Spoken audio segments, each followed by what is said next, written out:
This is WISN 12 News with breaking news. And we are starting this Thursday morning with breaking news. There has been another mass shooting, this time at a nightclub in Thousand Oaks, California, near Los Angeles, where gunmen shot at least 11 people. You're looking at live pictures of the scene, where right now investigators are still looking for evidence. This is all unfolding, but here's what we know right now. The shooting happened just before 11:30 last night at Borderline Bar and Grill. Again, police say at least 11 people, including one deputy, are hurt. Those are just preliminary numbers, though, because we're hearing that some people brought themselves to the hospital. Witnesses say the shooter threw a smoke bomb into the front of the bar. The bar was also hosting hundreds of people, really popular with college students. In fact, it was College Country Nights event going on. Let's listen to how a witness described it. He shot the front doorman, bouncer, just a young man, and then he shot the cashier, just a young girl, and then he started moving to the right. He wasn't looking at us, and he went into the office where all the cash and stuff is. He didn't say anything at all. He just started shooting. And I should have stayed till he changed his clip. But I was worried about my boy. But I should have stayed. I apologize to anybody who got hurt or passed. I'm sorry. It's fine. There's not much you could have done in a situation like that. But they're all young. I'm 56. I lived a life. They're all young. And this shouldn't have happened to them. Horrifying details there. Again, that man describing how a lot of the people there were young. They were in college.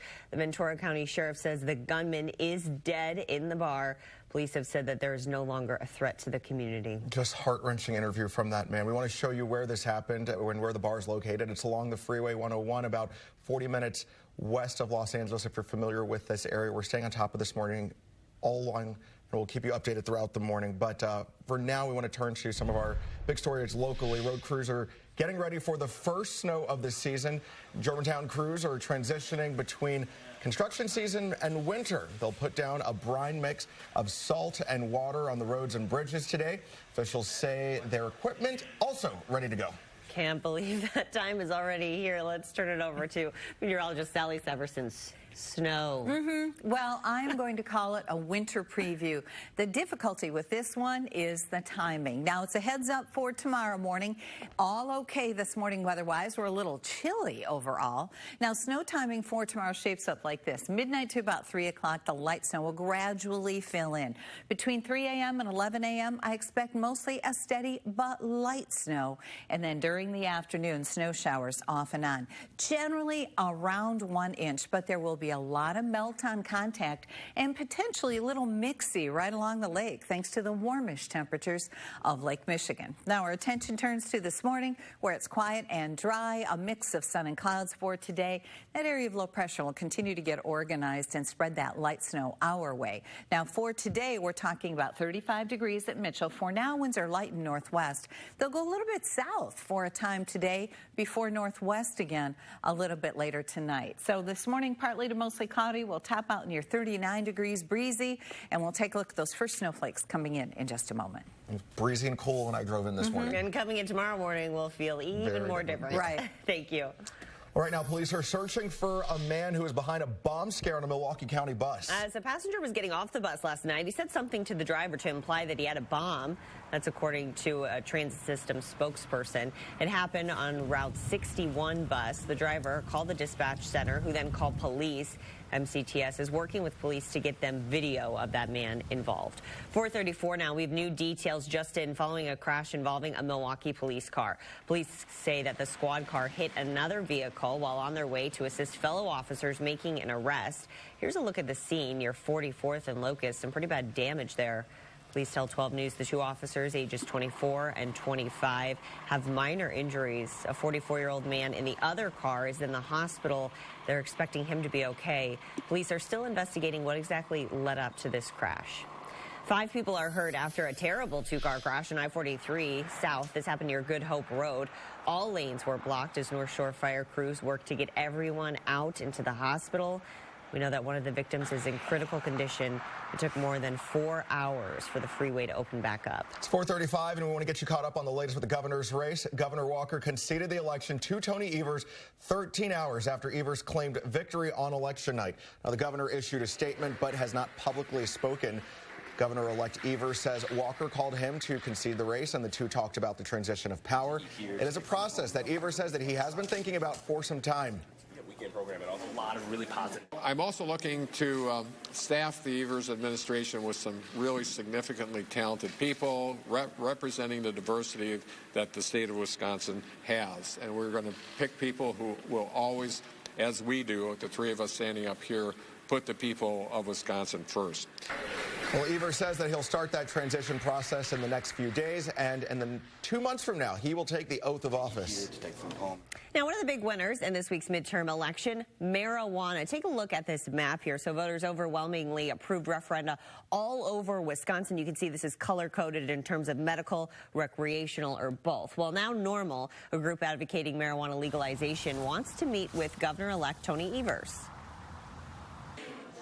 When you have 80+% of people in all these counties coming out and voting in favor of medical cannabis, and when he wins by such a narrow margin, I mean, I think you can make the case that medical cannabis is more popular even than he is, and he should respect that. They haven't set a meeting just yet. We reached out to see if the governor-elect would take a meeting on marijuana, but we haven't heard back just yet. And more history was made during the election. A new lawmaker is headed to Madison, and he is only 19 years old. Voters made it official, electing Kalen Haywood of Milwaukee to the state assembly. Haywood beat 5 other Democrats in the primary, and he won that seat uncontested. He's a student at Cardinal Stritch University and will be the youngest state legislator in Wisconsin when he's sworn in January. Well, President Trump has named Matthew Whitaker an acting attorney general. This comes after Attorney General Jeff Sessions resigned. Sessions said in his resignation letter that the move was made at the request of the president. Now, the two had been at odds for months after Mr. Sessions recused himself from the Russia probe. 12 News Time 4:37. Police in Heartland made an arrest with the help of a trail camera. They say that someone broke into a concession stand at North Shore Middle School in August, so they set up a trail camera. Police say after the third break-in, that's when they caught this guy, 20-year-old Devin St. Arnold. They charged him with 3 counts of burglary. Well, we've got an important alert to pass along this morning. Hundreds of flood-damaged cars are on the road right now in the Milwaukee area. Have you guys seen people coming in trying to sell cars that had flood damage? I hit the streets to find out what dealers in our area are doing about this potential hidden danger and what car buyers need to know before they strike a deal. We'll also look at the numbers of those cars on the road. It's staggering. I got to tell you, it's a report you won't want to miss. It's happening tonight on 12 News at 10 o'clock. And buying a car is already stressful enough, so you really need to look out for all these factors. Looking forward to that story. Thank you. Well, we're following another story. A man fell through ceiling of a Waffle House. But that's actually not the most bizarre part of the story, believe it or not, where police say he left his pants still ahead. Plus, police officers in Texas rescued a baby who stopped breathing, and the whole thing was caught on camera. We'll tell you how that baby's doing this morning when we return.